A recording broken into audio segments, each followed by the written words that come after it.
آداب عرض ہے. کچھ دوستوں کو کی جانب سے کل بھی کافی سارے پیغامات موصول ہوئے کہ عاطف بھائی جب آپ آیا کریں تو آپ سلام کیوں نہیں کرتے. تو مجھے سلام کرنے میں بالکل کوئی مذائقہ نہیں ہے. السلام علیکم.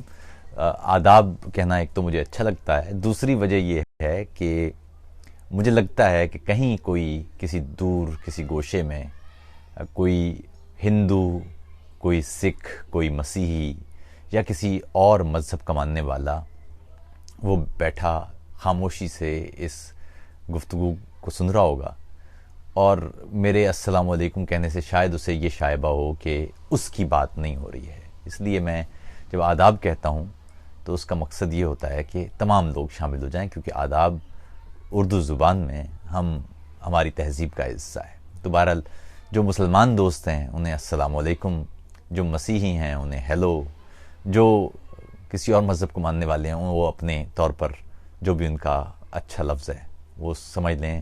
آپ تمام لوگوں کو اس بزم میں خوش آمدید.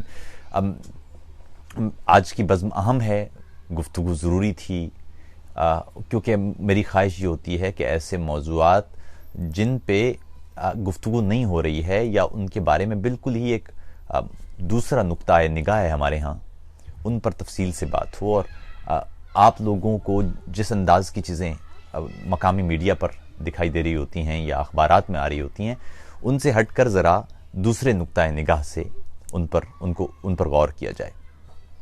میں پہلے بھی عرض کر چکا, پھر عرض کر دیتا ہوں کہ اس کا مقصد یہ ہرگز نہیں ہے کہ جو میں کہہ رہا ہوں وہ واحد سچ ہے اور اس کے علاوہ ہر چیز کو جھوٹ سمجھا جائے. بالکل ضروری نہیں ہے, یہ بھی میری ایک ذاتی رائے ہو سکتی ہے, اسے آپ بالکل رد کرنے کا اختیار بھی آپ رکھتے ہیں, تو اس لیے پریشان ہونے کی ضرورت نہیں. لیکن میں ذاتی طور پر میں چاہتا ہوں کہ ایک جو نقطہ نگاہ آپ کو سمجھایا جاتا ہے یا بتایا جاتا ہے اس سے ہٹ کے بھی نقطہ نگاہ ہے اور اسے سمجھنے کی بھی کوشش کی جانا چاہیے. ہاں, جہاں تک تعلق ہے کسی چیز کا درست ہونا اور کسی شخص کا سچ بولنا, کبھی کبھی یہ بھی دو الگ الگ چیزیں ہو سکتے ہیں. ممکن ہے کہ جو میں بات کر رہا ہوں یہ سچ تو ہو, لیکن یہ بھی ممکن ہے کہ وہ حتمی طور پر درست بھی نہ ہو. اس لیے درستی کا اندازہ صرف آپ اس بات سے لگا سکتے ہیں کہ آپ مختلف نقطہ نگاہ سنیے اور پھر اس کے مطابق آپ یہ طے کیجئے کہ آپ کی نگاہ میں درست کیا ہے. درست بھی ریلیونٹ چیز ہے اور سچ بھی ریلیونٹ چیز ہے. اگر آپ کسی علاقے میں جائیں اور کوئی بچہ آپ سے یہ تکرار کرنے لگے کہ چاند ستاروں سے بڑا ہے, تو آپ اسے یہ نہیں کہتے کہ وہ بچہ جھوٹ بول رہا ہے, آپ یہ کہتے ہیں کہ وہ شاید درست نہیں کہہ رہا. تو اس لیے درست اور سچ میں بھی فرق ہو سکتا ہے. سچ آپ کا ذاتی درستی ہوتی ہے جو کائناتی درستی سے متصادم بھی ہو سکتی ہے. تو اس لیے جو آپ نے سوچ رکھا ہے, سمجھ رکھا ہے, وہ آپ کا سچ ہو سکتا ہے, لیکن ممکن ہے کہ وہ سچ درست نہ ہو. تو اس لیے جو میں سچ جانتا ہوں, جس کے بارے میں آپ بھی کہہ سکتے ہیں کہ وہ شاید درست نہ ہو, آئیے دونوں سچ ملا لیں اور پھر اس پر ہم تفصیل سے بات کریں. بہت دن پہلے کی بات ہے, میری ایک نظم تھی, بچپنے کی نظم, وہ گو کہ کسی اور کیفیت میں لکھی تھی, مگر وہ یہ تھا کہ دو سائے باتیں کرتے تھے, ہنستے کھیلتے کودتے سائے, دونوں نے ایک بات سنی اور دروازوں کی اوٹ میں چھپ کر اپنی اپنی جانیں دے دیں.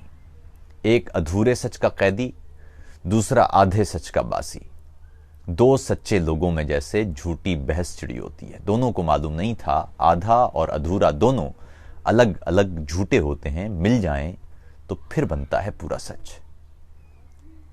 ایک سچ کی تکمیل کی خاطر ہنستے بستے دو سایوں نے اپنی عمر مکمل کر لی. تو اس لیے اس کو ایک نقطہ نگاہ لیں اور اس سے بالکل آپ اختلاف کر سکتے ہیں. بس کوشش میں صرف آپ درخواست یہ کرتا ہوں کہ آپ, اچھا ایک دوست نے کہا کہ تم خود جھوٹ بولتے ہو. میرے خیال میں جی میں تو نہیں جھوٹ بولتا, میں تو بڑی سچی انداز سے بات کرتا ہوں, کیونکہ یاد رکھیے جو جھوٹ بولتے ہیں لوگ وہ بڑے میٹھے ہوتے ہیں, اور میٹھا ہونے تو ہمارے معاشرے میں میٹھا ہونا تو بڑا آسان کام ہے. جو سب بتا رہے ہیں وہ بتایا جا سکتا ہے. یاد رکھیے گا میں شاعر ہوں اور لفظوں کی خدا نے ودیت مجھے لفظ کیے ہیں, میں جو چاہوں ان لفظوں کا جس طرح چاہوں استعمال کر سکتا ہوں, اور اگر میں وہی سچ جو وہاں بیچا جا رہا ہے اگر وہ بیچنے پہ آ جاؤں تو یقین کیجئے گا کہ پھر تو دوسرے لوگ بہت پیچھے رہ جائیں گے. لیکن مسئلہ یہ ہے کہ میرا کام یہ نہیں ہے. میرا کام آپ کو وہ حقیقتیں بتانا ہے جو آپ کو نہیں بتائی جا رہی. آپ کو تعلیمی طور پر بھی جو نصاب پڑھایا جا رہا ہے اس میں بے شمار سقم ہیں. ریاستی پالیسیاں جو ہیں ان میں بھی بے شمار سقم ہیں.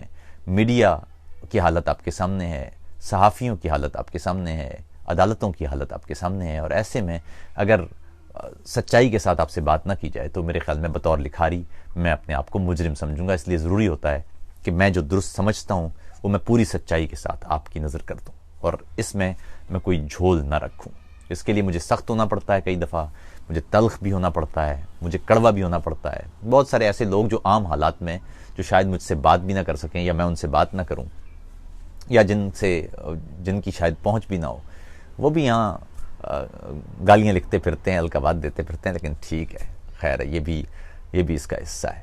آپ جب سچائی کے راستے پہ چلتے ہیں تو آپ کو میرے خیال میں انسانی تاریخ میں ایسا کوئی آدمی نہیں پیدا ہوا جس نے سچی بات کی ہو اور اسے بڑی آسانی سے قبول بھی کر لیا گیا ہو. بڑا ہمیشہ مشکل ہی ہوتا ہے. ہمیشہ یہ انسانی تاریخ میں یہ المیہ تو رہا ہے. وہ کوئی بھی شخص ہو جو سچی بات کرے گا, آس پاس کے لوگ اس کے خلاف ہی ملیں گے. کسی بھی حوالے سے آپ دیکھیے گا تو آپ کو نظر آ جائے گا. لیکن یہی میرے خیال میں سچائی کی بھی علامت ہے کہ جب آپ سچ بول رہے ہوتے ہیں تو آپ اپنے آس پاس بہت سارے ایسے بت ہوتے ہیں جنہیں آپ کو توڑنا پڑتا ہے. وہ بت جو ریاستوں نے, اشرافیہ نے, معاشرت نے, نظریات نے کھڑے کیے ہوتے ہیں, جب آپ ان پر وار کرتے ہیں تو بہت سارے لوگ اپنے نظریے کے تحت یا اپنے معاشرے یا اپنی ثقافت کے تحت یا جو انہیں بتا دیا جاتا ہے اس کے تحت وہ آپ سے لڑائی پر نکل آتے ہیں. تو اس لیے یہ خیر ہے. اچھا خیر, دوست آن بیٹھے ہیں تو گفتگو کرتے ہیں, اور یہ ضروری ہے کہ جو آج کا موضوع تھا اس پر بات کی جائے. ہم تفصیل سے بات کریں گے کیونکہ آج گزشتہ روز ترکی میں جو انتخابات ہوئے, ہمارے ہاں تو رجب طیب ایردوان کو جس انداز سے پیش کیا جا رہا ہے وہ تو لگتا ہے کہ جیسے کوئی فرشتہ ہے. لیکن آج ذرا, کیونکہ میں ترکی میں خود جا چکا ہوں اور ترکی میں میرے بہت سارے صحافی دوست ہیں, ان سے جو انٹریکشن رہتی ہے ان میں وہ ترک بھی شامل ہیں, اس میں وہ کرد بھی شامل ہیں جو موجود ہیں, اور وہاں جو حالت ہے اس کے لحاظ سے ہم ذرا دیکھیں گے کہ معاملات ہیں کیا. وہ معاملات جو شاید آپ کو نہ مقامی میڈیا بتائے گا نہ کوئی اور میڈیا اس پر بات کرے گا, کیونکہ انٹرسٹ نہیں ہے آپ کو بتانے کا, ان کو کوئی فائدہ نہیں ہے. وہ جو مال بک رہا ہے وہی بیچا جا رہا ہے, تو آپ تک سچائی کا پہنچنا اتنا آسان ہے نہیں. تو بہرحال میں اپنی طور پر جو میری تحقیق ہے وہ میں آپ سے بانٹ دیتا ہوں. آپ کو اس پر اعتراض ہو تو ضرور ہوں اور اختلاف ہو تو ضرور کیجیے. بات یہ ہے کہ پہلے تو یہ سمجھیے کہ جمہوریت میں اور اکثریت پسندی میں کیا فرق ہے.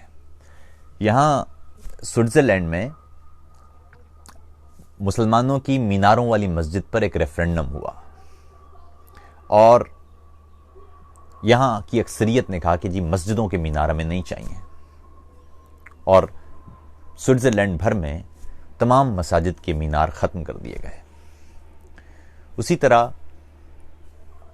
امریکہ میں عوامیت پسندی کی حالت آپ کے سامنے ہے. مسلمانوں کے خلاف جس انداز کے اقدامات ہوئے, 6 مسلم ممالک کے شہریوں کو امریکہ میں داخلے سے روک دیا گیا, وہ معاملہ بھی آپ کے سامنے ہے.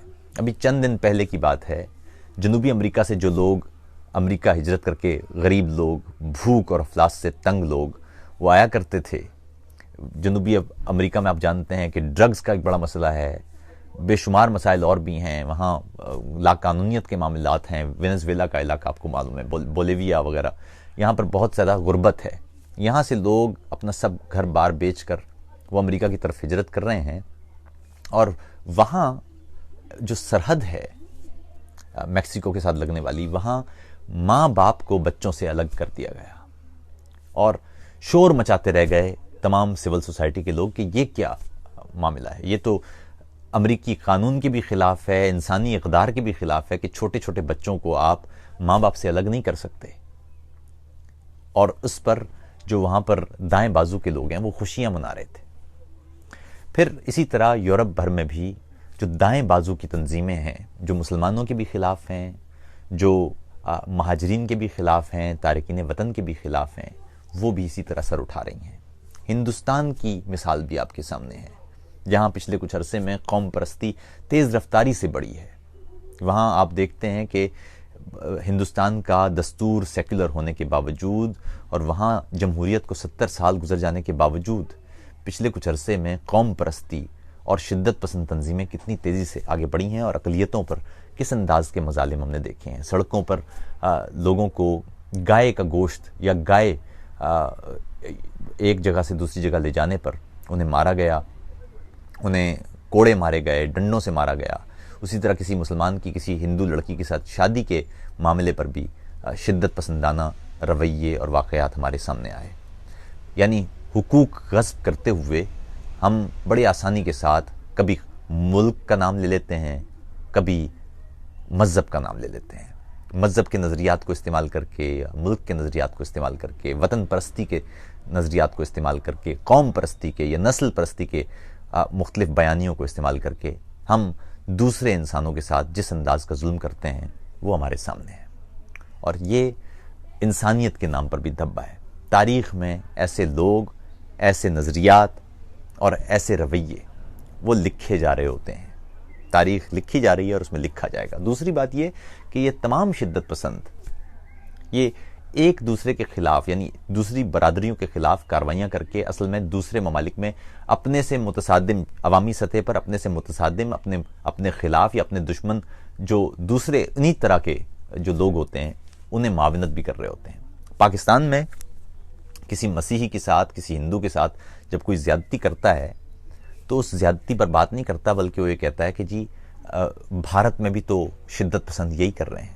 اور پھر بھارت کا جو شدت پسند ہوتا ہے وہ اسی طرح کسی اقلیت پر حملہ کرتا ہے اور کہتا ہے جی دیکھیں پاکستان میں بھی تو ایسے ہی ہو رہا ہے. وہ مسلمان کو کہے گا کہ اگر آپ کو ہماری بات پسند نہیں ہے تو آپ پاکستان چلے جائیں، بھارت سے نکل جائیں. ادھر پاکستان میں ہمارے یہاں کہا جائے گا کسی ہندو کو، کسی مسیحی کو کہ اگر آپ کو ہماری طرح کا ہمارا رویہ پسند نہیں ہے تو آپ یہاں سے کسی اور ملک کو چلے جائیں. یہ ایک اور اسی طرح آپ نے غور کیا ہوگا، میں یورپ کی آپ کو ایک مثال دیتا ہوں. یورپ میں جب پچھلے سال یہ ایردوان اپنا ریفرنڈم کروا رہے تھے تو اس وقت یورپ میں مختلف ممالک میں انتخابات ہو رہے تھے اور ٹھیک اس وقت انہوں نے یہاں آ کے اور جلسے کرنے کی کوشش کی اور اپنے جو حامی ہیں ان کو اکسایا. اس کا نتیجہ یہ ہوا کہ یورپ بھر میں جو دائیں بازو کی تنظیمیں ہیں، جو مسلمانوں کی اور مہاجرین کی اور تارکین وطن کے خلاف کی تنظیمیں، ان کو اس کا فائدہ ہوا.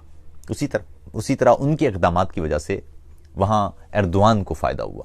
تو یہ ایک مکمل اثر ہے جو پوری دنیا میں ہم دیکھ رہے ہیں کہ جو عوامیت پسند لوگ ہیں یا جو پاپولسٹ نیریٹو کے ساتھ آگے آ رہے ہیں یا جو مہاجرین مخالف ہیں یا جو نسل پرستانہ جملے استعمال کرتے پھرتے ہیں یا جو قوم پرستانہ باتیں کرتے ہیں وہ آگے بڑھ رہے ہیں اور نام لیا جا رہا ہے جمہوریت کا.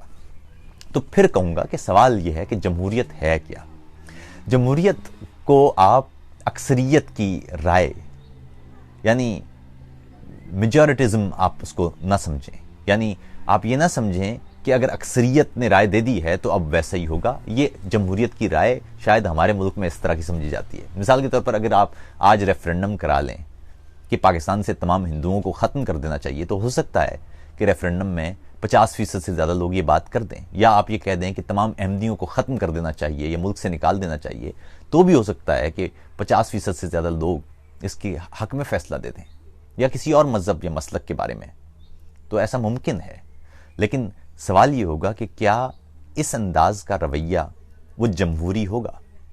تو اکثریت کی رائے کبھی کبھی جمہوری نہیں ہوتی، بلکہ جمہوریت کا اصول یہ ہے کہ وہ کسی ایک فرد میں تمام تر اختیارات جذب نہیں ہونے دیتی، بلکہ اختیارات مختلف اداروں میں تفویض کیے جاتے ہیں. آئیے ذرا پاکستان کی تاریخ دیکھتے ہیں اور دور بھی نہیں جاتے، بہت طویل ہو جائے گی بات.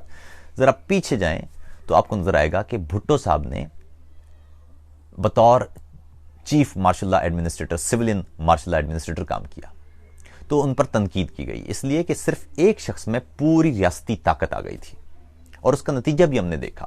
پریس پر بھی بھٹو صاحب کے دور میں، حالانکہ وہ سویلین تھے لیکن ان کے دور میں پریس جو فریڈم تھی اس پر بھی حملہ ہوا، باقی جو ہمارے انسانی حقوق تھے ان پر بھی حملہ ہوا، جو ہماری آزادیاں تھیں ان پر بھی حملہ ہوا. اسی طرح ضیاء کے دور میں، ضیاء جب آئے تو انہوں نے اقتدار پر قبضہ تو غیر قانونی اور غیر دستوری طور پر کیا، لیکن پی سی او کے تحت حلف لینے والے ججوں نے، سپریم کورٹ کے ججوں نے اس پی سی او کو بھی جائز قرار دیا، اس تختہ الٹنے کو بھی جائز قرار دیا، اور پھر نہ صرف جائز قرار دیا بلکہ ان کو قانونی شکل بھی دے دی۔ اور پھر ضیاء نے ایک ریفرنڈم کروایا جو مضحکہ خیز ریفرنڈم تھا کہ آپ کو اسلام پسند ہے کہ نہیں پسند، اور اس پہ لوگوں نے کہا جی پسند ہے۔ اس کا مطلب ضیاء نے یہ لیا کہ ملک میں وہ امیر المومنین بن جائیں گے، اور پھر 10 سال تک تمام کی تمام ریاستی طاقت اس ایک شخص کے پاس چلی گئی، اور اس نے جو فیصلے کیے وہ آج تک ہم بھگت رہے ہیں۔ اسی طرح مشرف نے جب اقتدار پر قبضہ کیا، اور تو اس نے بھی اس وقت ایم ایم اے یعنی جو مولوی تھے ان کو اور عمران خان کو اپنے ساتھ ملایا، ان لوگوں نے اس کا ساتھ دیا، اس نے ریفرنڈم کرایا۔ اسی طرح دستور توڑنے والے نے پی سی او پہلے بنایا تھا، عدالتوں سے اس نے اپنے آپ کو جائز قرار دیا، ریفرنڈم کرایا، صدر مملکت بن گیا۔ 1999 سے لے کے 2002 تک وہ پاکستان کا چیف ایگزیکٹو کے طور پر کام کرتا رہا، یعنی کوئی عہدہ نہیں تھا۔ پاکستان کوئی جیسے کمپنی ہے، کمپنی کا جیسے کوئی چیف ایگزیکٹو ہوتا ہے، تو مشرف چیف ایگزیکٹو کے طور پر پاکستان کے کام کرتا رہا، اور اس وقت رفیق تارڑ پاکستان کے صدر تھے۔ لیکن 2002 میں مشرف کو اچانک خیال آیا کہ مجھے صدر بن جانا چاہیے، کیونکہ باہر دوسرے ملکوں میں ملنا بھی پڑتا ہے، تو چیف ایگزیکٹو کے طور پر تو ہو سکتا ہے تھوڑی سی شرمندگی ہوتی ہو، تو انہوں نے رفیق تارڑ کو نکال دیا، ریفرنڈم کرا کے ساری طاقت اپنے پاس رکھ لی۔ پاکستان میں دستور حالانکہ پارلیمانی ہے، یعنی پاکستان میں پارلیمان کو طاقت تفویض کی جاتی ہے، لیکن انہوں نے پی سی او بنا کے ساری طاقت اپنے پاس رکھ لی، اور جو فیصلے کیے وہ آج تک ہم بھگت رہے ہیں۔ یہ تاریخ ہے، یہ تاریخ ہے۔ انہی ججوں نے دستور توڑنے والوں کو جائز قرار دیا ہے، انہی ججوں نے نظریہ ضرورت کے تحت ان آمروں کے اقتدار کو قانونی رنگ دیا ہے۔ اور اسی طرح ایسے ہی ریفرنڈم جس میں پہلے عوام کی سوچ تبدیل کی جاتی ہے، ماس میڈیا پر پورا قبضہ کیا جاتا ہے، بچوں کو تعلیمی طور پر بتایا جاتا ہے، پورے کا پورا ایک معاشرے کا ایک نیریٹو ترتیب دیا جاتا ہے، پھر اس پر دھاندلی بھی کی جاتی ہے، اور کر کے وہ ساری کی ساری طاقت اپنے پاس لے جاتے ہیں۔ ذرا پیچھے میں آپ کو لے کے جاؤں تو آپ کو تاکہ معلوم ہو کہ کبھی کبھی جو ایک جمہوری آدمی ہوتا ہے، جو جمہوری طریقے سے آتا ہے، وہ جمہوری اصل میں نہیں ہوتا، وہ آمر ہوتا ہے۔ کبھی کبھی سولین آدمی بھی جمہوری طریقے سے آنے کے باوجود وہ آمریت پسند ہوتا ہے۔ یہاں میں جس ملک میں بیٹھا ہوں یہ جرمنی ہے۔ اس جرمنی میں 1930 کی دہائی میں جب ہٹلر چانسلر بنا تھا تو اس وقت اس نے کیا کیا کہ ماس میڈیا پروپیگنڈا کے ذریعے پورے کے پورے ایسے تمام افراد جو اس کے خلاف تھے انہیں یا تو مروا دیا یا وہ جرمنی سے بھاگ گئے۔ یہاں جو پارٹیاں تھیں ان کے خلاف بھی شدید کریک ڈاؤن شروع ہو گیا۔ یہاں جو میڈیا تھا اسے مکمل طور پر کنٹرول کر لیا گیا۔ یہاں جو اخبارات تھے، ریڈیو، یہ تمام کے تمام ان پر مکمل قبضہ ہو گیا۔ پروپیگنڈا کی ایک باقاعدہ وزارت بنائی گئی جس کا سارا دن کام یہ تھا کہ اس نے جو نازیوں کا پروپیگنڈا ہے اسے پروموٹ کرنا تھا۔ اب یہ ہے بندہ، یاد رکھیے گا، ہٹلر ہے بندہ جمہوری طریقے سے چانسلر بننے والا، یعنی چانسلر سمجھ لیجیے وزیر اعظم بننے والا، ایک جمہوری طریقے سے ووٹ لے کے ہی آیا تھا، واسٹ میجورٹی کے ساتھ نہیں لیکن ووٹ لے کے وہ پارلیمان تک پہنچا تھا، چانسلر بنا تھا، اور اس کے بعد اس نے یہ کیا۔ اس کے بعد اس نے ایک ریفرنڈم کروایا۔ اس ریفرنڈم تک اپنے پورے جو جرمن معاشرہ تھا اس میں اتنا خوف پیدا کر دیا گیا تھا کہ کوئی سوچ بھی نہیں سکتا تھا کہ ہٹلر کے بارے میں سوچے بھی، اکیلے میں بھی، کیونکہ ہر طرف ہٹلر کی جو پارٹی تھی ایس ایس، اس کے گنڈے وہ پھرا کرتے تھے اور سراغ لگایا کرتے تھے کہ کون ہے جس نے گھر میں بھی کوئی ایسی بات کی ہے، اور اگر معلوم چل جاتا تھا کہ کوئی ایسی بات ہے تو اس پر اس کو دھمکیاں دی جاتی تھیں کہ اسے اٹھا لیا جائے گا، اسے مار دیا جائے گا، اور مارا بھی جاتا تھا، لوگوں کو غائب کیا جاتا تھا، انہیں قتل کیا جاتا تھا، ان سے جبری مشقت لی جاتی تھی، خاندان کے خاندان تباہ کر دیے جاتے تھے۔ اور پھر اس طرح سے اس ماحول میں ایک ریفرنڈم کروایا گیا اور لوگوں سے پوچھا گیا کہ کیا ساری طاقت، ریاست کی ساری طاقت وہ اس کے پاس ہٹلر کے پاس چلی جانی چاہیے، چانسلر کے پاس چلی جانی چاہیے؟ عوام کی بڑی اکثریت نے کہہ دیا جی جانی چاہیے۔ اس کے بعد اس جرمنی میں انسانیت کا جس انداز کا قتل عام ہوا، یہاں نہ مسلمانوں کو دیکھا گیا، نہ یہودیوں کو دیکھا گیا، یعنی اور پھر نہ ہمسایوں کو دیکھا گیا۔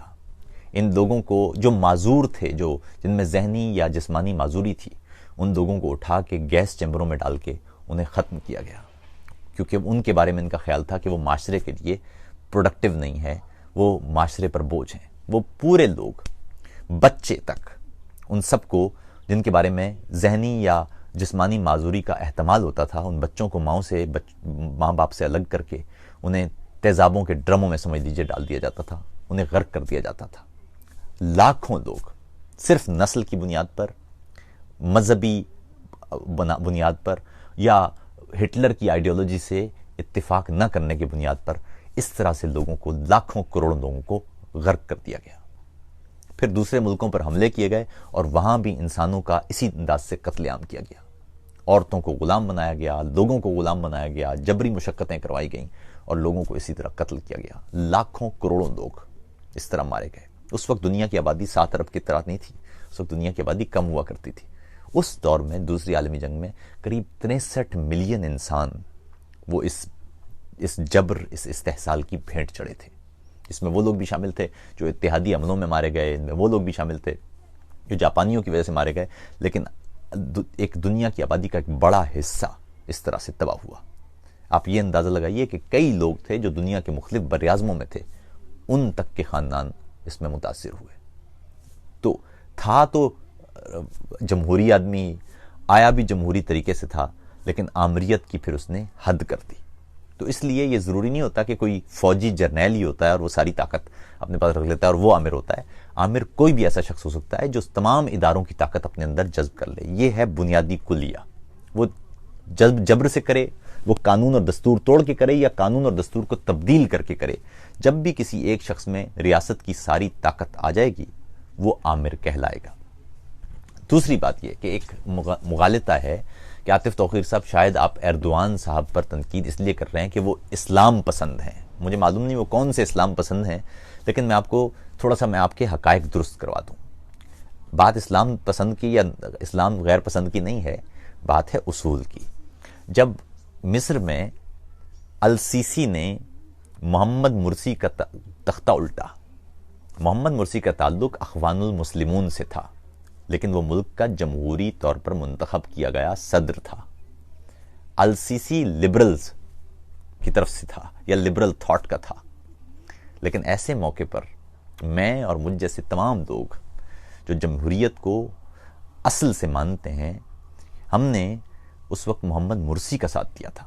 اور میں آج بھی کئی دفعہ میں نے لکھا، کئی دفعہ میں نے کہا، آج بھی میں السیسی کو ایک ڈکٹیٹر ہی سمجھتا ہوں، اس لیے کہ اس نے مصر کے اس انقلاب کے بعد جو ایک امید پیدا ہو چلی تھی کہ اب یہ ملک جمہوری راستوں کی طرف بڑھے گا، اب یہاں حسنی مبارک طرز کی بادشاہت ختم ہوگی اور یہ ملک واقعی آزادی اور حقوق کی طرف بڑھے گا، لیکن السیسی نے اس انقلاب میں 2011 کے انقلاب میں آنے والی وہ جو تبدیلی تھی اور وہ جو انسانی جانیں ضائع ہوئی تھیں، ان سب کو برباد کر دیا اور ایک دفعہ پھر حسنی مبارک طرز کی ہی حکومت وہاں قائم کر دی۔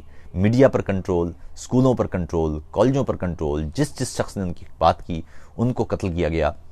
وہ اسلام پسند مرسی کے حامی جو قاہرہ کی اور دیگر شہروں کی سڑکوں پر احتجاج کر رہے تھے، انہیں پکڑا گیا، انہیں مارا گیا، انہیں 100 150 لوگوں کو سزائے موت دی گئی، ان کے خلاف طاقت کا بے انتہا جارحانہ استعمال کیا گیا۔ اور ایسے موقع پر جو ابھی یہ ایردوان والے اور ایردوان کا ساتھ دے رہے ہیں، ایسے موقع پر یہ السیسی کا ساتھ دے رہے تھے، اور ہم لوگ اس وقت جو کم تھے، ہم اس وقت یہ کہہ رہے تھے کہ نہیں، جمہوریت نے فیصلہ دیا ہے، وہ اگر اسلام پسند ہے یا وہ کوئی بھی ہے، وہ عوام کا نمائندہ ہے، اسے طاقت ملنا چاہیے۔ اسی طرح 2016 میں 15 جولائی کو جب ترکی میں فوج نے بغاوت کی اور ایردوان کا تختہ الٹنے کی کوشش کی، تو ایردوان سے تمام تر نظریاتی اختلافات اپنی جگہ، لیکن اس وقت میں اور مجھ جیسے لوگ ایردوان کے ساتھ کھڑے تھے، اس لیے کہ ترک فوج نے دستور توڑا تھا، اور ایسی صورت میں دستور کے ساتھ کھڑا ہونا تھا، ایسی صورت میں جمہوریت کے ساتھ کھڑا ہونا تھا۔ اور صرف میں نہیں، ترکی میں تمام تر جو پارٹیاں تھیں، عوام، وہ تمام کے تمام سڑکوں پر تھے، اور وہ اس بات پر متفق تھے تمام تر سیاسی نظریات میں اختلافات کے باوجود کہ ملک میں ہم جمہوریت کو ادھر ادھر نہیں ہونے دیں گے۔ اچھا، لیکن ایردوان سے اختلاف کیا ہے؟ ایردوان سے اختلاف یہ ہے کہ ترکی میں ایک پارلیمانی جمہوریت چل رہی تھی جو پچھلے 100 سال سے قریب وہ چل رہی ہے۔ اب کیا کیا ایردوان نے کہ پہلے دستور تبدیل کیا، یعنی پہلے وہ 2 دفعہ وزیر اعظم رہے اور اس عہدے میں وہ انہوں نے طاقت حاصل کی۔ اس کے بعد انہوں نے، جب وہ 2 دفعے کے بعد وہ وزیر اعظم نہیں بن سکتے تھے، تو انہوں نے اپنے آپ کو صدر بنوایا اور صدر بنانے کے بعد انہوں نے کیا کیا کہ طاقت ظاہر ہے صدر کے پاس کم ہوتی ہے، لیکن ان کی پارٹی چونکہ اقتدار میں تھی تو طاقت انہوں نے پریکٹیکلی عملی طور پر اپنے پاس ہی رکھی، لیکن اس سے بھی جی نہیں بھرا تو انہوں نے کیا کیا کہ جو طاقت ہے اس کو وہ اور حاصل کرنا چاہتے تھے. اور جب 2016 میں یہ جو فوجی بغاوت ہوئی، اس فوجی بغاوت کو بنیاد بنا کر اس نے اپنے خلاف ہر آواز کو مٹا کے رکھ دیا. جو صحافی تنقید کرتا تھا اسے دہشت گردی کے جرم میں بند کر دیا گیا. جو جج، فوجی، افسر، اساتذہ، وہ تمام کے تمام ان کو، ہر شخص جس نے اس کے خلاف آواز اٹھائی ہے، اس میں جمہوریت اخبار تک شامل ہیں، ان سب کو تباہ کر دیا گیا. میڈیا ہاؤسز بند کر دیے گئے، اپنے خلاف اٹھنے والی آوازوں کو دبا دیا گیا. اور وہاں اس وقت اگر آپ ترکی میں جائیں اور آپ کسی سڑک پر ایردوان کے خلاف بات کریں تو آپ کو سننے کو ملے گا کہ آپ کو اپنی زندگی عزیز نہیں ہے، کیونکہ آپ کو فوراً ہی آپ پر دہشت گردی کا کوئی چارج لگا کے آپ کو بند کر دیا جائے گا. کئی پارٹیاں بند کر دی گئیں، کئی پارٹیاں، سیاسی جماعتیں، ان پر دہشت گردی کا الزام لگا کے انہیں ختم کر دیا گیا، کالعدم قرار دے دیا گیا. یہ ہے مسئلہ. اب عدلیہ ایردوان کے خلاف بات نہیں کر سکتی. پارلیمان اس دستور کے بعد جو نیا دستور بنا دیا گیا ہے اس کے مطابق پارلیمان کی حیثیت ایک ربر سٹمپ کی ہو گئی ہے. اساتذہ ایردوان کے خلاف کوئی بات بول نہیں سکتے، افسر ایردوان کے خلاف بات کہہ نہیں سکتے، فوجی تو ویسے ہی ان کو نہیں کہنا چاہیے. تو جب معاشرے میں تمام تر ریزسٹنس آپ نے ختم کر دی اور تمام کی تمام طاقت وہ ایک عہدے میں جذب ہو گئی، تو اب معاملہ یہ ہے کہ یہ ایردوان ترکی کو، جو ایک جمہوری ملک تھا، جو پچھلے 100 سال سے جمہوریت کے ساتھ آگے بڑھ رہا تھا، جہاں پر کئی دفعہ فوج نے اقتدار پر قبضہ کرنے کی کوشش کی، اقتدار لوگوں کے تختے الٹے، لیکن وہ آہستہ آہستہ جمہوری اس کے ادارے مضبوط ہو رہے تھے، وہ سارے ادارے تباہ ہو گئے. یہ ہے بنیادی اختلاف. اور اسی لیے میں نے آج جو مضمون لکھا تھا متبادل پر، اس میں یہی لکھا تھا کہ کیا ترکی پاکستان بننے جا رہا ہے؟ کیونکہ ہم یہ سمجھتے رہے کہ پاکستان ایک دن ترکی بنے گا، لیکن معاملہ یہ ہے کہ ترکی ٹھیک اسی راستے پر چل نکلا ہے جو 1980 کی دہائی میں ضیاء کے دور میں ہم جس راستے پر چلے تھے اور جس کی تباہی پھر ہم آج تک دیکھ رہے ہیں. تو ترکی اسی راستے پر چل نکلا ہے. جب کسی ملک میں پریس فریڈم ختم کر دی جائے، جب کسی ملک میں حاکم پر گفتگو کرنا بند ہو جائے، جب کسی ملک میں تنقید کے راستے بند ہو جائیں، جب کسی ملک میں تمام بیانیے ختم ہو جائیں، جب کسی ملک میں اپوزیشن پارٹیوں پر اتنا بوجھ لاد دیا جائے کہ وہ بات نہ کر سکیں، جب کسی ملک میں تمام تر اختیارات کسی ایک شخص کے پاس آ جائیں، جب کسی ملک میں کسی شخص، جو ایک شخص ہے، وہ ملک کے تمام تر فیصلوں کا واحد مرکز وہ بن جائے، تو ایسے ملک جمہوری نہیں ہو سکتے. مجھے یاد ہے 2009 میں میں شام گیا.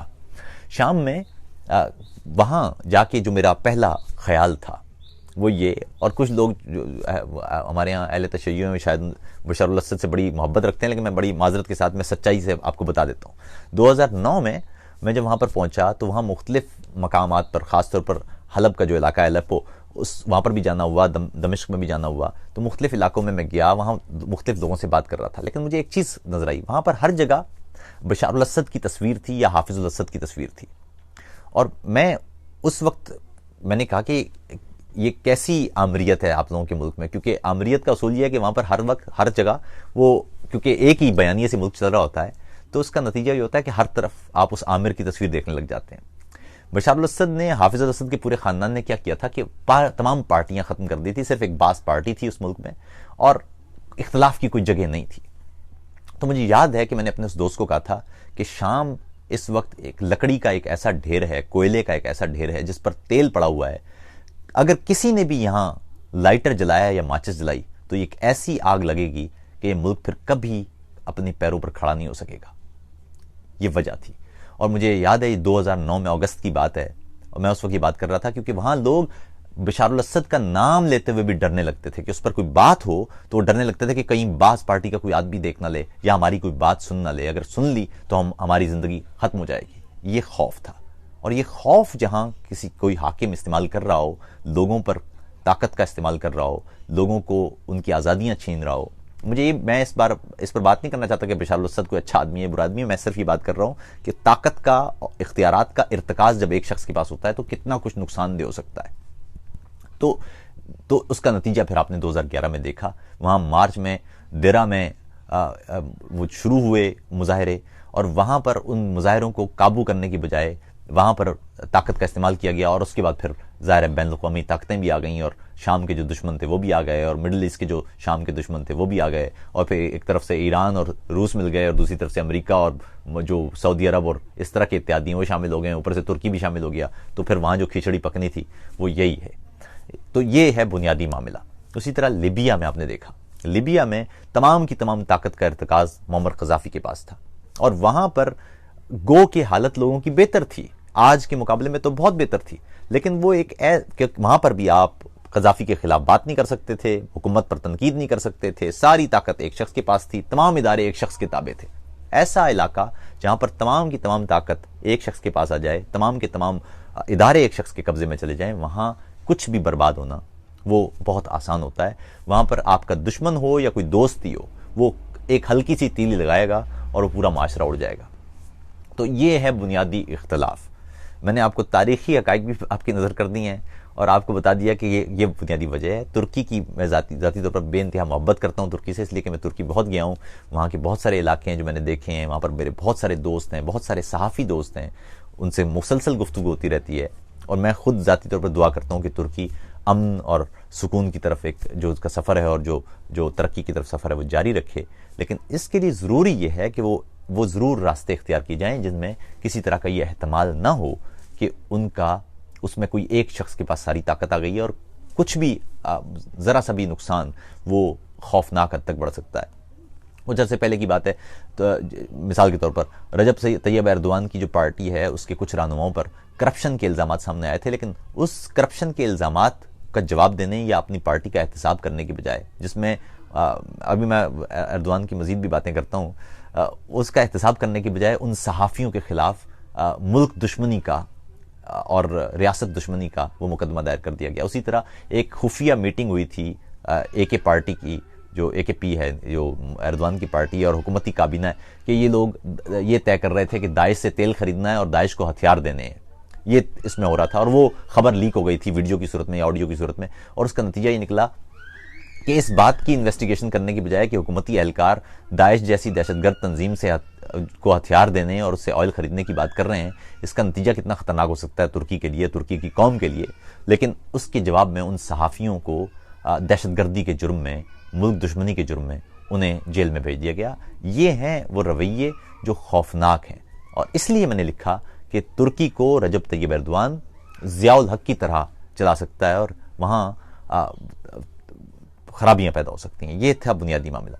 اگر آپ انقرہ میں جا کے رجب طیب ایردوان کا صدارتی ہاؤس دیکھیں تو آپ کو یقین نہیں آئے گا کہ ترکی کے صدر کو 100 سے زیادہ کمروں والے اس محل کی ضرورت کیا ہے۔ تو یہ رویے ہیں، جب طاقت کا کوئی ایک شخص اپنے پاس ارتکاز کر لیتا ہے تو اس کو پھر اس سے فکر ہی نہیں ہوتی کہ اس کو کوئی دیکھ سکتا ہے، وہ کچھ بھی کرے وہ مطلق العنان ہے۔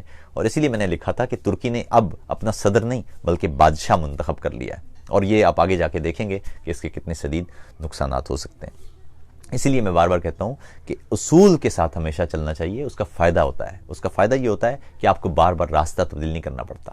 آپ دیکھیں گے کہ جب بھی آپ اصول پر رہیں گے تو آپ کو اس وقت شاید بہت سارے لوگ کوئی دوسری بات کر رہے ہوتے ہیں، تو یہ بڑا مشکل کام ہے کہ آپ کہیں کہ صاحب یہ آپ سب ٹھیک نہیں بات کر رہے، یہ بات ٹھیک نہیں ہے۔ مجھے یاد ہے 1999 میں میں اس وقت غالباً گریجویشن میں پڑھتا تھا، تو جب مشرف نے مارشاء اللہ لگایا تو میرے سارے دوست اس وقت وہ مشرف اور مٹھائیاں بھی تقسیم ہو رہی ہیں سڑکوں پر اور بڑا شور مچا ہوا ہے کہ جی اب ملک ٹھیک ہو جائے گا، اور سارے کرپٹ تھے اور اب دنیا کا سب سے بہترین آدمی ہمارے پاس آ گیا ہے، جرنیل نے اقتدار لے لیا ہے، اب تو پاکستان کی قسمت بدل جائے گی۔ اور میں نے اس وقت، مجھے یاد ہے 1999 میں اکتوبر کے بعد نومبر میں غالباً میں نے اس وقت وہ نظم لکھی تھی، شکریہ غاصبو، شکریہ فوجیو، اور وہ نظم یعنی اس 13ویں 14ویں کے بچے کو بھی یہ بات پتہ تھی کہ آگے پاکستان کے ساتھ کیا ہونے والا ہے، اور اس کا نتیجہ پھر آپ نے دیکھا۔ ضیاء نے جو کچھ کیا، ضیاء کے دور میں سب لوگ مرد مومن مرد حق کے نعرے لگا رہے تھے، بہت کم لوگ تھے جو سڑکوں پر تھے جو کہہ رہے تھے کہ یہ جو آج پالیسیاں بنا رہے ہو یہ ہمارے بچوں کو بھگتنا پڑیں گی۔ اس وقت سب لوگ ایک طرف سے، زیادہ تر لوگ اس کے خلاف نہیں تھے، کم لوگ تھے اس کے خلاف، کیونکہ ماس میڈیا پروپیگنڈا کے ذریعے پریس پر طاقت لگا کے، صحافیوں پر کوڑے مار کے، ان کو سزائیں دے کے خوف کا ماحول قائم تھا۔ اسکول سے بچوں کو جو ہے وہ مسلسل اپنی طرز کی چیزیں پڑھائی جا رہی تھیں، مطالعہ پاکستان پورا تبدیل کر دیا گیا تھا، ہر چیز میں سائنس بھی پڑھتے ہوئے نظریات پڑھانا شروع کر دیتے تھے وہ مذہبی قسم کے۔ تو اس کا نتیجہ یہ ہوا کہ اس وقت لوگوں کو نہیں پتہ چلا اس وقت لوگ ضیاء الحق کرتے رہے، لیکن جب وہ مرا ہے اور مرنے کے بعد اس کے 10-15 سال بعد آپ نے دیکھا کہ کتنا شدید نقصان وہ پاکستان کو کر گیا، پاکستان کو ایک جنگ میں دھکیل کے، پاکستان کو ایک ایسی جنگ میں دھکیل کے جس کا ہمارے سے کوئی تعلق نہیں تھا، ڈالر لے کر سوویت یونین کے ساتھ ایک جھگڑا، اور اس کا نتیجہ یہ ہوا کہ وہ آج پچھلے سال غالباً جب قمر باجوہ صاحب میونخ کانفرنس میں آئے، سیکیورٹی کانفرنس میں، انہوں نے کہا کہ جی ہم نے وہ جنگ لڑ کے غلطی کی تھی اور ہم نے اس وقت امریکہ کا ساتھ دے کے غلطی کی تھی، وہ ہمیں 30-35 سال کے بعد سمجھ میں آیا کہ وہ ہمارے ساتھ کر کے گیا تھا۔ فوج کے سربراہ وہ اب آ کے معذرت کر رہے ہیں کہ جی وہ غلطی کی تھی، ہم نے وہ نہیں کرنا چاہیے تھا، لیکن اس بیچ میں پوری قوم کو یہ بتایا گیا تھا کہ ہم نے ٹھیک کیا، یہ ہماری اپنی جنگ تھی اور یہ ہماری اپنی جنگ تھی، اور وہ روس آ رہا تھا اور وہ روس گرم پانی کے لیے چاہیے تھا، اور وہ یہ بتاتے رہے، اور آج یہ مان رہے ہیں کہ جی وہ غلط کام تھا۔ اسی طرح جو آج کام یہ کر رہے ہیں، یہ 20-25 سال بعد یہ کہیں گے جی اس وہ غلط کیا تھا، کیونکہ آج سارے کے سارے فوجی یہ مانتے ہیں کہ جو IJI بنائی تھی 90 کی دہائی میں بے-نظیر کے خلاف، وہ غلط کام تھا۔ تو اب ان کو یاد آ رہا ہے کہ جی وہ غلط کام تھا، پھر یہی فوجی جب ریٹائر ہو جاتے ہیں تو یہ کتاب لکھتے ہیں جی کہتے ہیں ہم نے اس وقت غلطی کی تھی۔ تو یہ ہے بات، کیونکہ آپ جب تک اصول پر نہیں ہوتے تو اس کا نقصان ہوتا ہے، اور وہ بعد میں آپ کو 20-25 سال بعد، 30 سال بعد جب آپ کے پاس سے وہ اختیارات جاتے ہیں تو آپ کو پتہ چلتا ہے کہ جی یہ تو ظلم ہو گیا۔ تو ایردوان بھی ہمیشہ رہنے کے لیے تو نہیں ہے، اس دنیا میں کوئی بھی شخص ہمیشہ نہیں رہتا۔ جب ایردوان جائیں گے اس دنیا سے تو اس کے بعد ترک عوام کو پتہ چلے گا کہ وہ ان کے ساتھ کیا کر گئے ہیں۔ مجھے بہت پچھلے سال کی غالباً جب وہ یہ ریفرنڈم ہو رہا تھا جس میں دستور تبدیل ہو رہا تھا ترکی کا، تو یہاں پر ایک میرا ترک جرمن دوست ہے، اس سے میری بات ہوئی اور اس نے ایردوان کو ووٹ دیا، تو ہم ہنس رہے تھے۔ میں نے کہا جی آپ تو یہاں جرمنی میں بیٹھے ہیں تو آپ نے ایردوان کو ووٹ دے دیا؟ تو کہنے لگا جی ہاں میں نے ایردوان کو ووٹ دیا کیونکہ وہ جو ہے ترکی ہے اس کو اسلام کی طرف لے کے جا رہا ہے اور بہت ترقی ہو رہی ہے اور خوشحالی آ رہی ہے اور ہر طرف امن ہی امن ہے۔ تو میں نے کہا اچھا تو پھر آپ کیوں نہیں کرتے کہ آپ واپس ترکی میں جہاں کے ایک جب ترقی ہو رہی ہے تو آپ پارٹیسپیٹ کریں، آپ کو تو خطرہ نہیں ہے اس ملک میں، کوئی جائیں بیٹھیں اپنے ملک میں، تو جب یہ سب کچھ ہو جائے گا تو کیا آپ ترکی جائیں گے؟ تو کہنے لگے آپ پاگل ہیں، میں ترکی کیوں جاؤں؟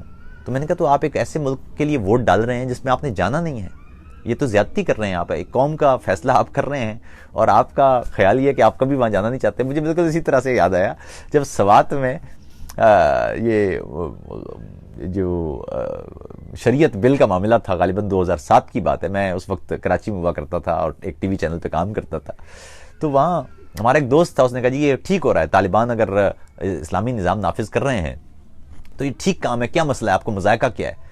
میں نے کہا صاحب مذائقہ تو مجھے کوئی نہیں ہے، میں تو صرف یہ کہہ رہا ہوں کہ ایک ملک کے اندر 2 ریاستیں نہیں چل سکتی۔ جب ایک ملک ہے اس ملک میں اگر طالبان کو بھی نظام قائم کرنا ہے تو بڑا آسان طریقہ ہے، وہ الیکشن جیت کے آئیں، پاکستان کی پارلیمان میں آئیں، وہاں جو قانون سازی کرنی ہے وہ کریں، یہ بڑا آسان طریقہ ہے۔ اس کے علاوہ کوئی اور طاقت کا یا بندوق کا راستہ تو ہے نہیں، ریاست چلانی ہے آپ نے یا بنانا ریپبلک چلانی ہے آپ نے۔ تو بہرحال وہ نہیں مانا اور اس کے بعد پھر وہ پارلیمان نے پاس کر دیا سوات کے لیے وہ جو شریعت بل تھا، اور اس کے بعد میں نے اس کو کہا، میں نے کہا یار اب شریعت بل تو وہاں نافذ ہو گیا ہے، اب تو وہاں شریعت آ گئی جو آپ چاہ رہے تھے، تو آپ کیوں نہیں اب اپنی فیملی کو لے کے اور آپ وہاں جاتے؟ تو اس نے کہا کہ آپ پاگل ہیں، میں وہاں اپنی فیملی کے ساتھ کس طرح رہوں گا اس خوف میں، وہ تو سزائیں ہیں اور یہ وہ۔ تو میں نے کہا تو آپ ایک علاقے کے لیے آپ یہ چاہ رہے تھے کہ طالبان کا نظام آئے، لیکن آپ خود وہاں جانے کو تیار نہیں ہیں۔ میرے خیال میں یہ ہے ہمارا بنیادی مسئلہ۔ جتنے بھی لوگ جو طالبان کی حمایت کر رہے ہوتے ہیں ان کو کہیں کہ کسی روز جا کے اس علاقے میں رکیں نا جہاں پر طالبان کی حکومت ہوتی ہے، جہاں طالبان ہوتے ہیں، تو وہاں ذرا جا کے وہ ٹھہریں اپنی فیملی کے ساتھ، تو پھر بات کریں۔ وہاں نہیں ٹھہرنا ہے، ٹھہرنا تو سیٹلڈ علاقے میں ہے، لیکن دوسرے لوگوں کو مروانا ہے، اور یہی ہماری منافقتیں ہیں جو ہمیں اس جگہ پر لے آئی ہیں۔ پر اس پر خیر یہ بات کرنا ضروری تھا۔ اس حوالے سے بھی اگر کوئی سوال ہو تو میں ضرور کہوں گا آپ تمام لوگوں سے کہ متبادل پر جو آج کا مضمون ہے وہ ضرور پڑھیں، اور وہ آپ پڑھیں گے تو اس سے آپ کو یقیناً اس بارے میں جو میں نے بات کی ہے وہ آپ کو اس میں کافی چیزیں ملیں گی، اس میں کافی تفصیل سے میں نے اس تمام معاملات کو لکھا ہے۔ اچھا یہ کچھ اچھا وہ ایک دوست فرما رہے ہیں، اچھا کسی کا کوئی پیغام ہے تو بتا دیں۔ وہ کہہ رہے ہیں بھائی ترکی میں سیاحت کے نام پر فحاشی کو فروغ دیا جاتا ہے۔ بھائی بات یہ ہے کہ دنیا کے مختلف ممالک مختلف چیزوں سے پیسے کماتے ہیں، یہ مفادات کے معاملے ہیں۔ اب یوں سمجھیے کہ جرمنی میں شراب باہر پینا بڑا مہنگا ہے، یعنی آپ یوں سمجھیے کہ اگر کوئی شخص بیئر کی ایک بوتل پیے گا تو غالباً کوئی 3 یا 4 شاید یورو کی ہوگی، اسی طرح شراب اگر کوئی بندہ پیے گا تو وہ اور مہنگی ہوگی، سگریٹ اگر کوئی شخص پیے گا تو وہ ایک پیکٹ غالباً کوئی 6 یورو کا ہے. تو یہ عیاشی اتنی مہنگی ہے. لیکن دوسری طرف آٹا یہاں پر 45 سینٹ کا ہے, چینی یہاں پر غالباً کوئی 60 سینٹ کی ہے, دودھ یہاں پر کوئی 40-45 سینٹ کا ہے. تو جو بنیادی ضرورت کی چیزیں ہیں وہ انتہائی سستی ہیں, اور جو عیاشی ہے وہ بہت مہنگی ہے. تو یہ دنیا بھر میں یہی کیا جاتا ہے کہ جو عیاش لوگ ہیں, جو پیسے, جن کے پاس پیسے ہیں, جو پیسے خرچ کرنا چاہتے ہیں, ایک بندہ ہے وہ سگریٹ پینا چاہتا ہے, ضرور پئیں, لیکن آپ ذرا پیسے دینا ٹیکس کی صورت میں. جو شراب پینا چاہتا ہے ضرور پئیں, لیکن ذرا ٹیکس کے پیسے دینا, تاکہ جو لوگ ہیں جو نہیں خرید سکتے, ان کے لیے روٹی کی جو ریاست نے مہیا کرنی ہے وہ ایسے ہوگی. تو اس طرح سے کیا جاتا ہے. جو عیاشی ہے اس پر پیسے لگائے جاتے ہیں, پیسے اس سے وصول کیے جاتے ہیں, بڑے بڑے ٹیکس, بھاری ٹیکس لگائے جاتے ہیں. اور جو بنیادی ضرورت کی چیزیں ہیں, آٹا ہے, دالیں ہیں, سبزی ہے, پھل ہیں, یہ وہ یقین کیجئے کہ جرمنی میں اگر آپ کے پاس 50 یورو ہیں غالباً, کیونکہ جرمنی میں سمجھ لیجیے ایک ایوریج آدمی کی تنخواہ قریب کوئی 2000 یورو تک ہوتی ہے, لیکن اگر آپ کے پاس 50 یورو ہیں تو آپ پورے ہفتے کا کم از کم پھل, سبزیاں, گوشت اور دالیں اور یہ سب خرید سکتے ہیں. تو آپ اس سے اندازہ لگائیے کہ بنیادی چیزیں کتنی سستی ہیں. ہو سکتا ہے یہ بھی میں زیادہ بتا رہا ہوں, اس سے بھی کم, کیونکہ ڈیپینڈ کرتا ہے کتنا آپ استعمال کرتے ہیں. لیکن اگر آپ ایک ہفتے میں اگر آپ 5 کلو آٹا کھائیں گے تو وہ 2-2.5 یورو کا ہو گیا, چلیے. اس کے بعد اگر آپ ایک ہفتے میں 5 کلو ہی ہوگا, زیادہ اس سے زیادہ کیا کوئی کھائے گا. اسی طرح سبزیاں جو ہیں وہ 2 یورو, 3 یورو, 4 یورو کی, آپ میرے خیال میں 5 یورو کی آپ کے پاس ڈھیروں سبزیاں آ جائیں گی. 5-7 یورو میں آپ پھل لے کے آ جائیں. گوشت 10 یورو کے اندر آپ بہت سارا گوشت بھی لا سکتے ہیں. وہ 10 یورو بھی اس لیے کہہ رہا ہوں کہ حلال گوشت مہنگا ہے. اگر وہ دوسرا گوشت جو استعمال کرنے والے لوگ ہیں ان کے لیے تو اور سستا ہوگا وہ. اسی طرح جو دوسری چھوٹی چھوٹی چیزیں, یعنی 50 یورو کے اندر آپ پورے ہفتے کا ایک زبردست اپنے گھر کا مکمل چیزوں کے ساتھ وہ سامان آپ لا سکتے ہیں. تو اس سے آپ اندازہ لگا لیجئے کہ کتنا آسان ہے یہاں پر. لیکن دوسری طرف اگر آپ کہیں جی مجھے سگریٹ پینا ہے تو سگریٹ ایک سگریٹ کا پیکٹ 6 یورو کا ہے. اسی طرح اگر آپ کہیں جی کہ آپ نے شراب پینی ہے تو ایک بیئر کا گلاس آپ کو لگ بھگ 4-5 یورو کا قریب ملے گا. تو عیاشی مہنگی ہے اور دوسری طرف ضروری چیزیں سستی ہیں. تو یہ اس طرح سے معاشرے چلائے جاتے ہیں. تو ترکی میں اگر وہ لوگ کہہ رہے ہیں جی جو عیاشی کے لیے آ رہا ہے, آئے ذرا دینا یہاں پر پیسے, آپ جائیں ترکی میں, وہاں پر بہت اس حوالے سے جو سیاح جاتے ہیں وہ اربوں ڈالر, اربوں یورو وہ ترکی کے حوالے کرتے ہیں. مثال کے طور پر یورپ کے جتنے بھی لوگ ہیں ان کے لیے ترکی میں ویزا نہیں ہے. ہم جب جائیں تو سمجھ لیجئے کہ یورپ سے کوئی بندہ جائے تو وہ ایسی انٹری مل جاتی ہے. پاکستان کا کوئی شخص جاتا ہے تو پاکستان کے ہر شخص سے ویزے کی مد میں غالباً کوئی 60 یورو کے قریب, 63 یورو کے قریب وہ ہم لوگوں سے وصول کرتے ہیں. ہمیں پیسے دینے پڑتے ہیں ویزے کے لیے بھی. اور یہاں کے جو لوگ ہیں ان کے لیے کوئی ویزا نہیں ہے, وہ ایسے ہی آتے جاتے ہیں. پھر وہاں ترکی میں کرنسی ہے لیرا, لیکن جرمن لوگ جب جاتے ہیں یا یورپ کے لوگ جب جاتے ہیں تو ان کا یورو بھی چل رہا ہوتا ہے. تو انہوں نے اس طرح کا رکھا ہوا ہے کہ تاکہ جو لوگ آ رہے ہیں پیسے دینا چاہ رہے ہیں دیں. اسی طرح مصر میں جائیں گے تو وہاں پر بھی اگر آپ سیاح ہیں, آپ کے لیے آپ بیچز پہ جائیں, آپ کو بیئر بھی مل جائے گی, آپ کو شرابیں بھی مل جائیں گی, آپ کو کسینو بھی مل جائیں گے, اور وہ ایسے لوگوں سے وہ پیسے وصول کرتے ہیں. تو یہ تو دنیا کے لوگ جو ہیں وہ سیاحت سے تو بہت پیسے وصول کرتے ہیں. تو ترکی ذرا ہے وہ عیاشی کے لیے, جب کوئی سیاح جاتا ہے وہاں تو عیاشی کے لیے جاتا ہے. تو اگر عیاشی کے لیے جا رہا ہے تو دینا پھر پیسے, پھر تو ظاہر ہے اس سے وہ غریب لوگوں کا فائدہ کیا جا سکتا ہے. جو عیاش آ رہا ہے وہ آپ نہیں عیاشی دیں گے تو کہیں اور جا کے عیاشی کرے گا, لیکن ایسے بندے پر بھرپور ٹیکس لگا کے وہ اس سے وہ پیسے وصول کر کے میرے خیال میں وہ جو غریب لوگ ہیں جن کی روٹی کا مسئلہ ہے کم سے کم وہ تو پورا کیا جا سکتا ہے, میرے خیال, میری ذاتی رائے ہے. تو یہ تو ایک بات ہے. اچھا, ایک اور دوست کہہ رہے ہیں جی کہ ہمارے ہاں کیا میسج ہے ان کا, ہمارے ہاں سب کچھ سستا ہے, امیر کہتے ہیں جی امیر کے لیے غریب کے لیے. ظاہر ہے وہ تو آپ جانتے ہیں کیونکہ ہمارے ملک میں الٹا ہے. ہمارے ملک میں جو بنیادی ضرورت کی چیزیں ہیں وہ مہنگی ہیں اور عیاشی سستی ہے. یہاں وہاں پر جو عیاشی کی سگریٹ کا پیکٹ کتنے کا وہاں پر غالباً کوئی 30-35-40 روپے کا یا 50 روپے کا ہوگا. اور آپ تیل لینے جائیں, گھی لینے جائیں, چینی لینے جائیں تو آپ کو لگ پتہ جائے گا. تو یعنی ضرورت کی چیزیں مہنگی ہیں اور جو عیاشی کی چیزیں وہ سستی ہیں. تو یہ معاشرے, جہاں ایسے معاشرے ہوتے ہیں وہاں پر آپ خود سوچ سکتے ہیں کہ انسانیت کا استحصال ہوتا ہے. تو یہ ہے بنیادی معاملہ. اچھا خیر, کسی اور کا کوئی سوال ہے تو یہ کون ہے جی, عدنان اکرم بٹ, یہ کہہ رہے ہیں جی کال پلیز. مجھے معلوم نہیں کہ وہ کیوں کال کرنا چاہ رہے ہیں, میرے خیال میں ہم لوگ تو کال نہیں لیتے. تو اگر کوئی ضروری بات ہے تو بتا دیجئے تاکہ اگر کال لینا پڑے تو پھر لے لیں گے. عدنان بھائی بتائیے کہ کیا مسئلہ ہے, آپ کو کس معاملے میں کال کرنا چاہ رہے ہیں آپ. اچھا وہ شکریہ غاصب, وہ کہہ رہے ہیں جی ایک دفعہ سنا دیں. میں سنا دیتا ہوں جی. وہ چھوٹی عمر کی ہے, مجھے تو لگا تھا کہ شاید وہ پرانی ہو جائے گی، لیکن مجھے غالباً کوئی 2013 میں 14 میں جب 15 میں غالباً جب میں پاکستان کا جو ایک دفعہ میں گیا کراچی میں، تو وہاں پر ہر طرف شکریہ راحیل شریف کے بورڈ لگے ہوئے تھے. تو میں میرے ایک دوست نے مجھے کہا کہ عاطف بھائی آپ نے تو جو 1999 میں نظم لکھی تھی شکریہ غاصبو، وہ ابھی تک موجود ہے. اچھا، ایک دوست کہہ رہے ہیں جی where are you from Pakistan. میں پیدا ہوا تھا جی چکوال میں. پہلے جب میں پیدا ہوا تھا تو اس وقت وہ جہلم ضلع تھا، لیکن بعد میں وہ چکوال ہو گیا. تو بلکہ میرے کچھ دوستوں نے کہا بھی کہ آپ عاطف بھائی کسی دن جو ہماری پٹواری زبان ہے اس میں بات کریں. تو کسی دن میں کوشش کروں گا کہ پٹواری زبان میں بات کریں. بلکہ ایک بڑے اچھے دوست ہیں ہمارے، وہ کونسلر بھی ہیں لیبر پارٹی کے ٹکٹ پر برطانیہ میں. تو ان سے کبھی بات کروں گا تو ضرور کوشش کروں گا. بہت اچھے لکھاری ہیں، وہ بہت اچھے افسانہ نگار ہیں. ان سے کبھی کسی لائیو بات کریں گے کشمیر کے موضوع پر، کیونکہ کشمیر کے ان کی زبان اور ہماری زبان کافی جو پٹواری ہے اور پہاڑی ہے وہ کافی آپس میں ملتی ہے. بلکہ ہماری زبان تو ہندکوں سے بھی کافی ملتی ہے. تو وہ ہم تو گشنا اشنا وہ کرتے ہیں نا.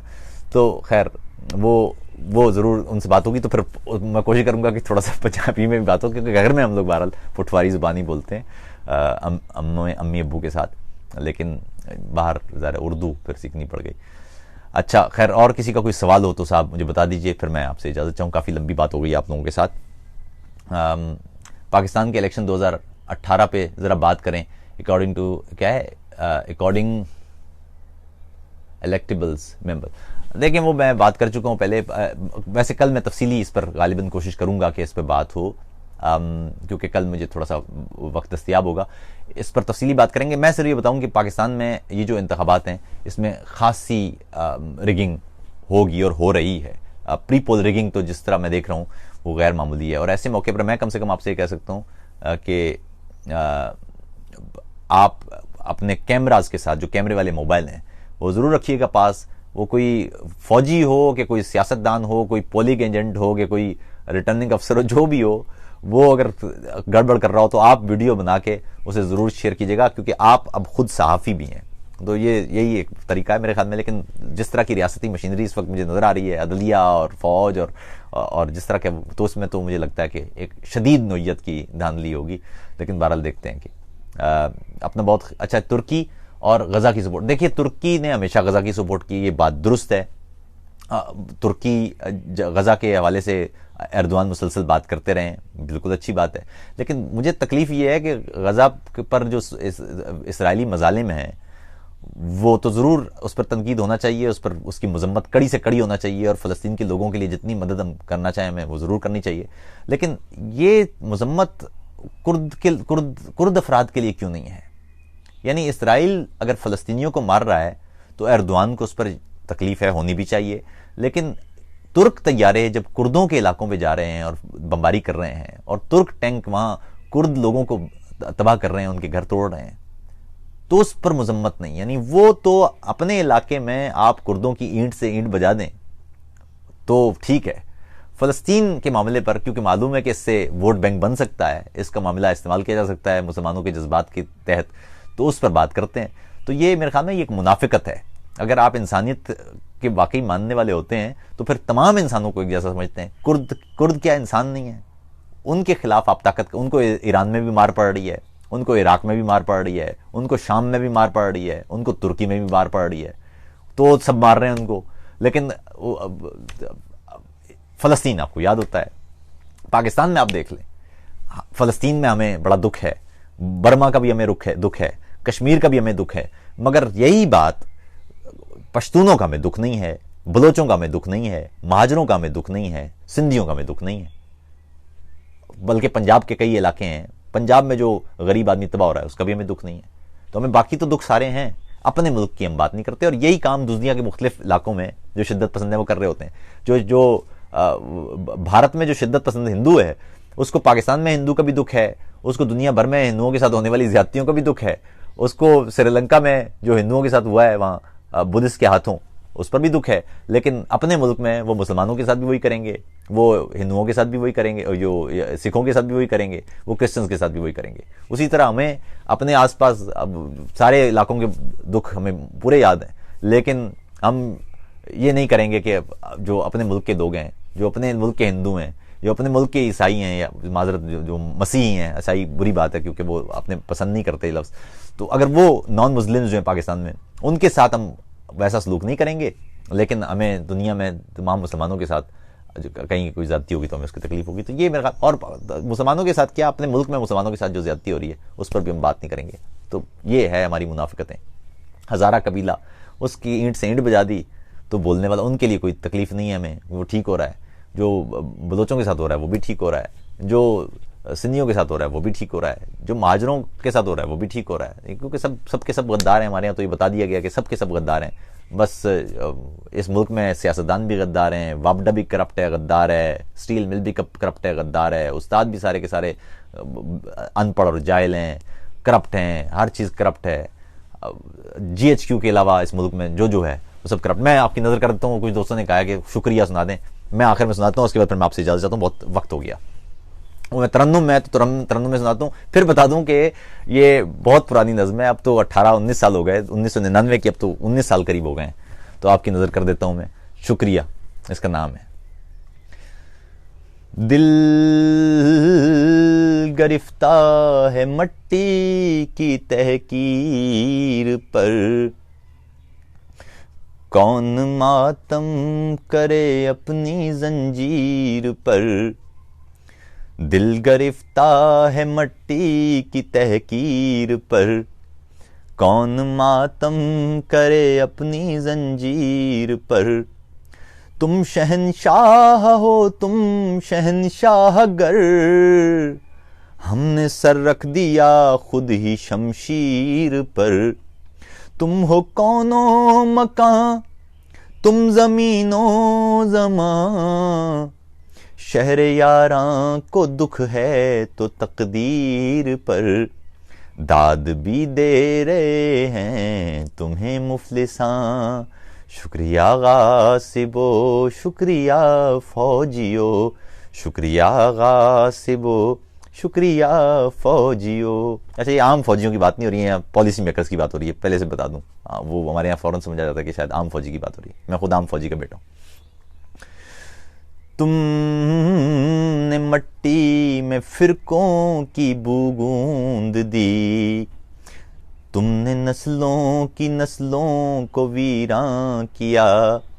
تم نے ہر صبح کی روشنی قتل کی، تم نے روشن مکانوں کو سنساں کیا. تم نے بچوں کو نفرت کی تعلیم دی، دیس دے دیس کو مثل زندہ کیا. اور کیسے ہو تعریف و نکہت بیاں، شکریہ غاصبو، شکریہ فوجیو، شکریہ غاصبو، شکریہ فوجیو. یہ میرا دیس ہے جو شفق رنگ تھا، جس کے مشرق سے مغرب تلک رنگ تھا. یہ میرا دیس ہے جو شفق رنگ تھا، جس کے مشرق سے مغرب تلک رنگ تھا. جس کے کھیتوں کی ہریالیاں مثل تھیں، جس کے شہروں کی پہچان دھنک رنگ تھا. جس کے لوگوں کے چرچے تھے سنسار میں، ہر گلوکار و شاعر مہک رنگ تھا. اور اب ہر طرف وحشتوں کے نشان، شکریہ غاصبو، شکریہ فوجیو، شکریہ غاصبو، شکریہ فوجیو. کوئی آواز اٹھے تو غدار ہے، تم کے بنگال کاٹو مگر خیر ہے. کوئی آواز اٹھے تو غدار ہے، تم کے بنگال کاٹو مگر خیر ہے. امن کی بات تشویش ہے اور خود پیر دشمن کے چاٹو مگر خیر ہے. کوئی بولے تو سر تک اڑا دو کہ تم سارا بولان پاٹو، مگر خیر ہے قوم ہے نا سمجھ تم ہو فکر جہاں، شکریہ غاصبو شکریہ فوجیو، شکریہ غاصبو شکریہ فوجیو. یہ تھی جو نظم، بہرحال یہ بہت بچپنے کی نظم ہے. آپ لوگوں کا بہت بہت شکریہ، آپ لوگوں کے ساتھ اچھا وقت گزرا. امید ہے کہ کل آپ سے دوبارہ تفصیلی ملاقات کریں گے، اور اس کل ہم الیکشن پہ بھی بات کریں گے، اور مختلف ملک کے مختلف حصوں میں جو اس وقت تحریکیں چل رہی ہیں ان کو بھی تفصیل سے دیکھیں گے، اور ان کے الیکشن پر ہونے والے اثرات کو بھی دیکھیں گے. اپنا بہت خیال رکھیے گا. ضرور آپ سے ملاقات ہوگی کل. اور بہرحال میں آپ تمام دوستوں سے پھر کہہ دوں کہ متبادل کے جتنے بھی مضامین ہیں برائے مہربانی وہ تمام لوگ ضرور پڑھا کریں، کیونکہ پھر شام میں آپ سے گفتگو کرنے میں خاصی آسانی ہوتی ہے. اپنا خیال رکھیے گا. کوئی سوال ہو تو ضرور بھیج دیجیے گا، کوئی اختلاف ہو تو ضرور کیجیے گا، کوئی تعریف کی کوئی ضرورت نہیں ہے، تنقید ہو تو ضرور شیئر کیا کیجیے. اپنا خیال رکھیے. آداب عرض، السلام علیکم.